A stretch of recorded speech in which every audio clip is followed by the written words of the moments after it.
नमस्कार, विदर्भ नंदन मध्ये आपले स्वागत आहे। पंचायत समिती मौदा नांदगाव ग्रामसभा गाजली गदारोळाने।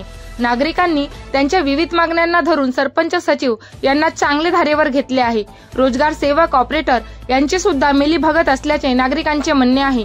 भर ग्रामसभेमध्ये सरपंचांना नागरिकांनी घरकुल अनियमितता व त्यामध्ये गैरप्रकार यावर एकच गदारोळ निर्माण करून गावकऱ्यांनी विविध समस्यांना यावेळी उजाळा दिला।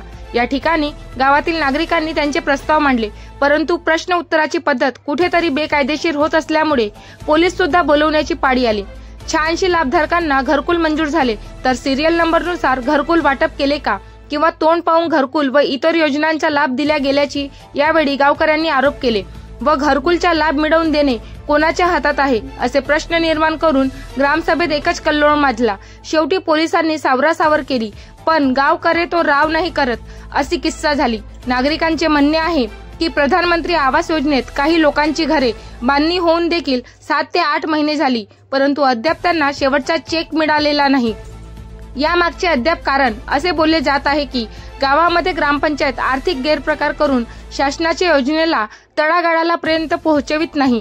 नागरिकांनी या विषयाला धरून त्यांचा संपूर्ण रोष ग्रामपंचायत ग्रामसभेत सरपंच तथा सचिव यांच्यावर काढला व विभागीय चौकशीची मागणी केली। नमस्कार। बातमी प्रतिनिधी अनिल बाबू सपाटे।